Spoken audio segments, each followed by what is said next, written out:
Mrs Deshmukh के साथ बहुत बुरा हुआ था। असल में हुआ ये था, वो शनिवार की रात मिसेस देशमुख देर से एक पार्टी से घर लौट रही थी, पर रास्ते में उनकी स्कूटी बंद पड़ गई। इसलिए उन्होंने वहां से ऑटो लिया और घर आ गई। लेकिन घर आने के 10-15 मिनट के बाद उनके घर की घंटी बजी। उन्होंने दरवाजे की पीप होल से देखा तो उन्हें दरवाजे पर वही ऑटो ड्राइवर दिखा जिसकी ऑटो में वो घर आई थी। क्या हुआ भैया, आप यहाँ क्यों आए हो?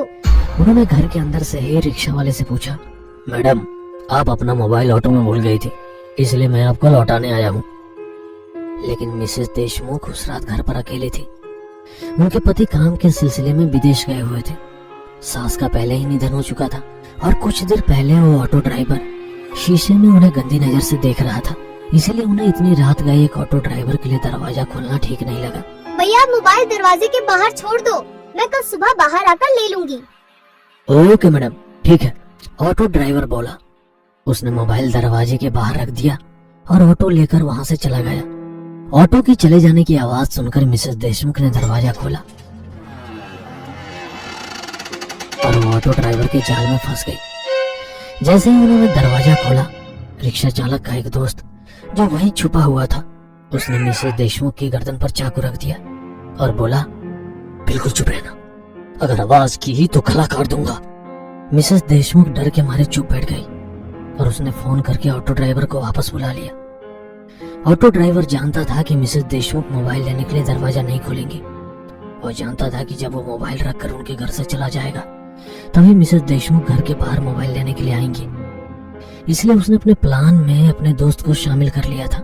उसने दरवाजे की बेल बजाने से पहले ही अपने दोस्त को दरवाजे के बाजू में चाकू लेकर खड़ा करवाया था और सब उसके प्लान के मुताबिक हुआ और मिसेस देशमुख उसके जाल में फंस गई। ऑटो ड्राइवर और उसके दोस्त ने मिलकर मिसेस देशमुख से जबरदस्ती की। उसके बाद उन्होंने घर का सारा सोना और पैसे लूट लिए और वहां से जाते समय उन्होंने मिसेस देशमुख के हाथ पैर रस्सी से बांध दिए, उनके मुंह को कपड़े से बांध दिया और उन्हें वॉशरूम के बाथटब में मरने के लिए फेंक दिया। वहां से भागते समय ऑटो ड्राइवर के दोस्त ने बाहर से घर को ताला लगाया ताकि जब कोई उनके घर आए तो उन्हें ऐसा लगे कि मिसेस देशमुख घर पर नहीं है और वो कहीं बाहर चली गई है। सुबह जब उनकी नौकरानी घर का काम करने के लिए बंगले पर आई तो उसने देखा कि घर के दरवाजे पर ताला लगा हुआ है। उसने मिसेस देशमुख को कॉल किया लेकिन उनका फोन बंद था, इसीलिए वो वहां से चली गई। लगातार 6 दिनों तक काम वाली बाई बंगले के चक्कर काटती रही पर उसे घर का दरवाजा बंद ही दिखाई दिया। 7वें दिन जब मिसेस देशमुख के पति मनोज राव देशमुख विदेश से आए और उन्होंने अपने पास के चाबी से घर का ताला खोला, जब वह फ्रेश होने के लिए वॉशरूम गए तो उन्होंने उनकी पत्नी का शव बाथटब में पाया। मिसेस देशमुख की 6 दिनों तक भूख और प्यास से मौत हो गई थी। 7 दिनों के भीतर पुलिस ने 2 रिक्शा चालकों को पकड़ लिया। तब पूछताछ में उन्होंने पुलिस को बताया कि उस शनिवार की रात क्या हुआ था।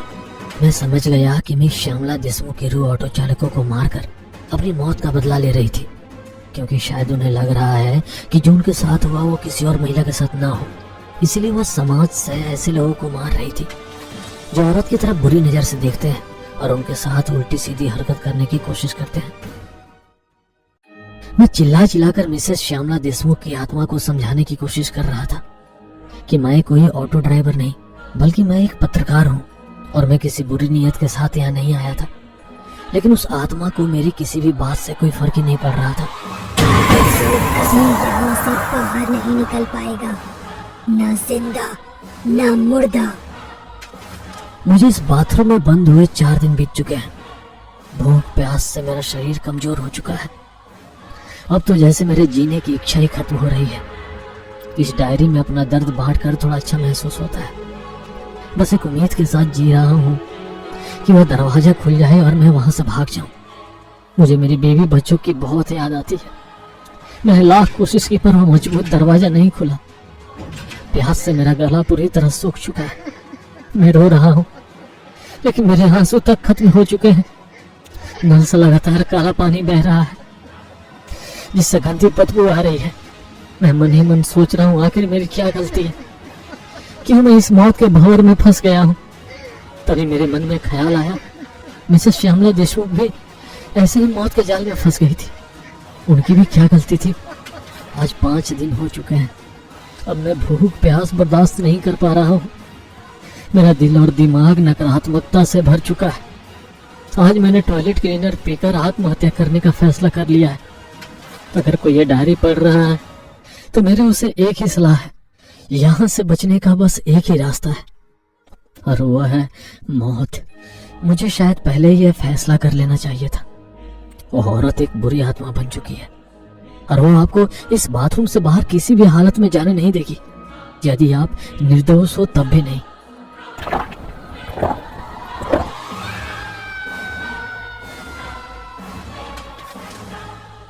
डायरी के आगे के पन्ने खाली थे। ऑटो ड्राइवर उस पत्रकार की डायरी पढ़ के बहुत डर गया था, क्योंकि उसे पता चल गया था कि जो भी इस बाथरूम में फंसता है उसकी मौत बहुत दर्दनाक होती है।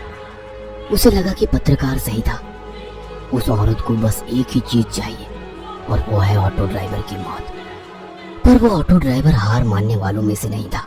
पर यहाँ से निकलूं कैसे?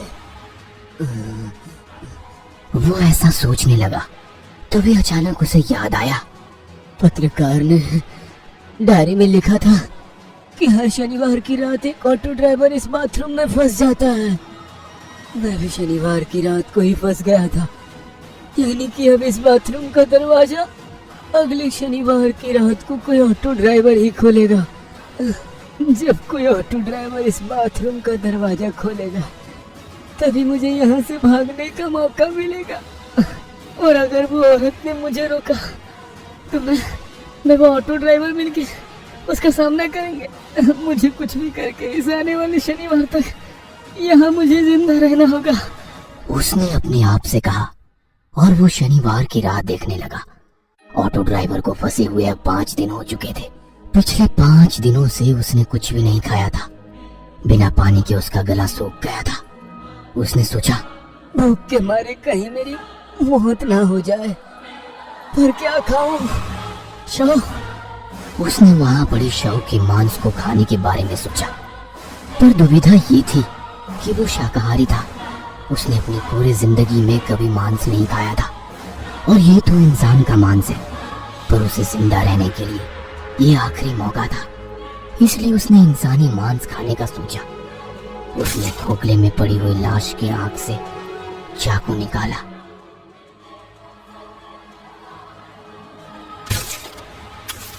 और बाथ टब में पड़े शव का मांस निकाला। उसने अपनी जेब से लाइटर निकाला और उस मांस को चाकू में लगाकर उस मांस को भूनकर खाने लगा। उसे 2-3 बार उल्टियां आई, पर उसे जिंदा रहने के लिए वो मांस खाना पड़ा।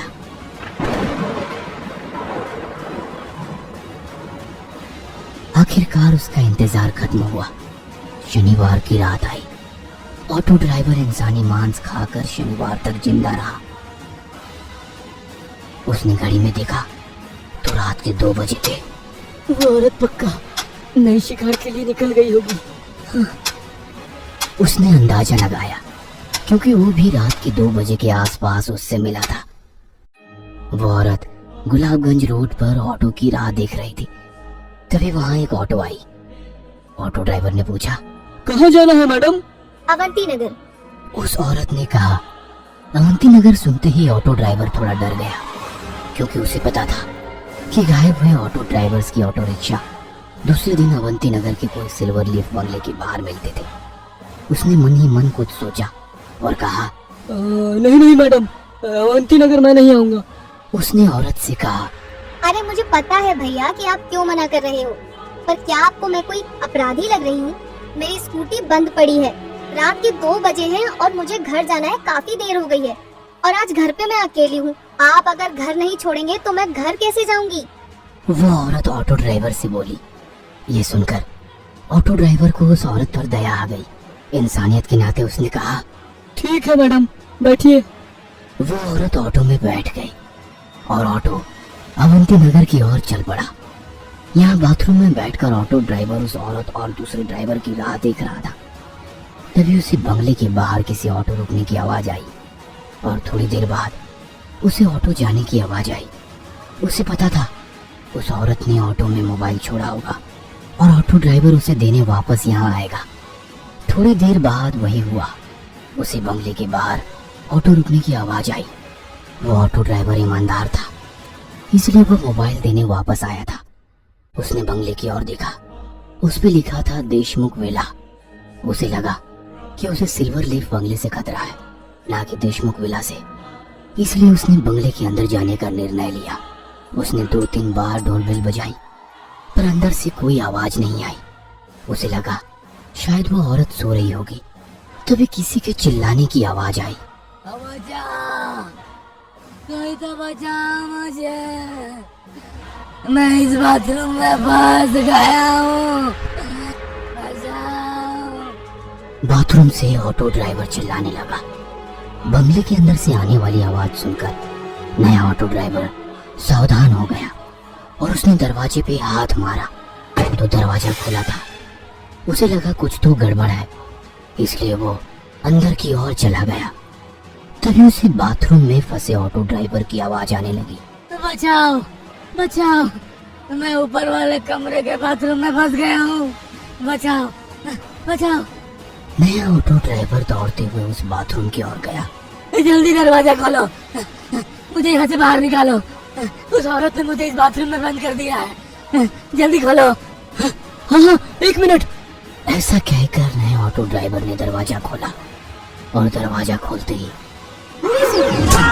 उस औरत ने नए ऑटो ड्राइवर को पीछे से लात मारी और वो नया ऑटो ड्राइवर भी बाथरूम में गिर गया।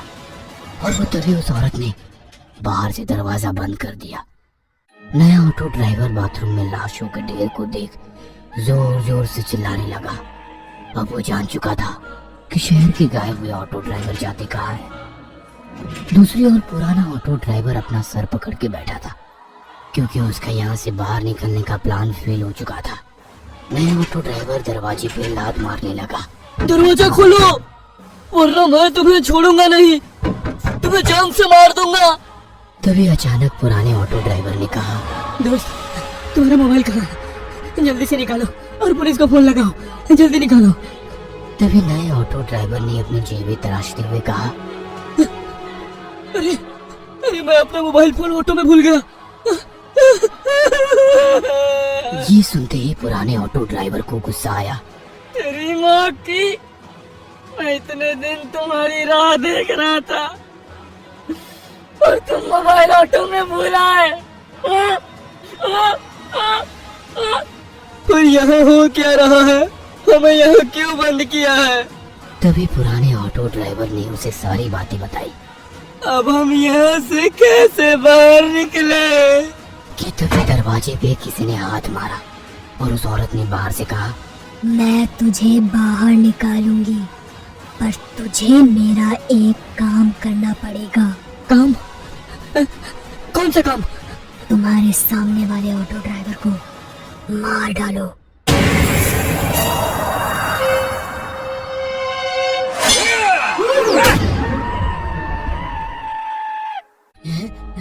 न तो मुझे मार सकता है न वो औरत, मैं अमर हूँ। हाँ। मैं तुम्हें नहीं मारने वाला था,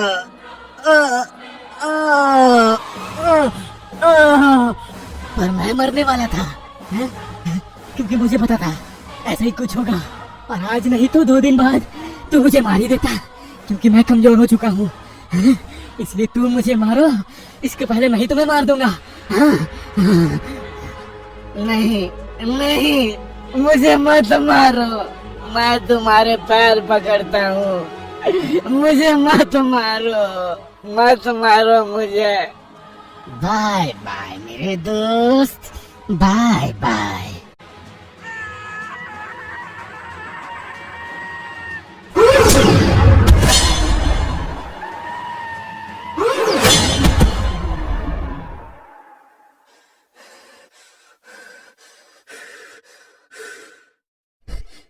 मैडम मैडम मैडम, मैंने उसे मार दिया मैडम।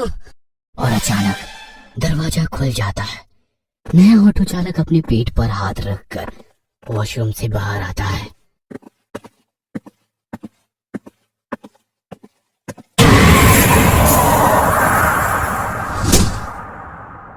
तुझे क्या लगा मैं तुझे छोड़ दूंगी? जो भी इस घर में आता है वो यहाँ से कभी बाहर नहीं जाता, न जिंदा न मुर्दा।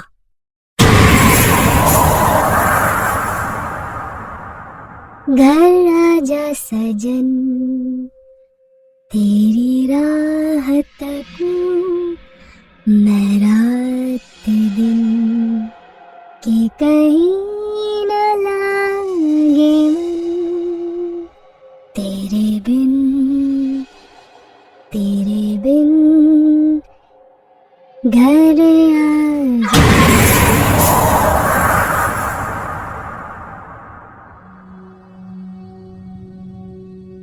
आजा सनम मधुर चांदनी में हम तुम मिले तो वीराने में आ जाएगी बहार, झूमेगा आसमान। तभी अचानक रास्ते के किनारे उसे एक औरत दिखी। उसने औरत के पास आकर ऑटो रोका। कहाँ जाना है? अवंती नगर। ये सुन ऑटो ड्राइवर को डर के मारे पसीना आ जाता है। नहीं मैडम, ऑटो नहीं जाएगा वहाँ। प्लीज छोड़ दो ना, आज मैं अकेली हूँ घर पर। नहीं, ऑटो नहीं जाएगा। ऐसा कहते हुए ऑटो ड्राइवर वहाँ से चला जाता है। कुछ दूर जाने के बाद वो सोचता है, ये कैसे मुमकिन है? ये औरत तो 4-5 महीने पहले मर चुकी थी। तभी अचानक उसे गाना सुनाई देने लगता है।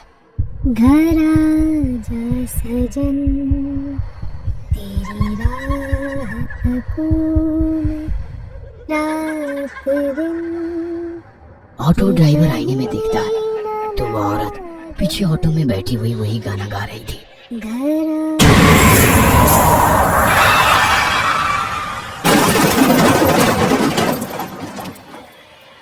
घर नहीं आओगे तो ऐसा ही होगा। And welcome home.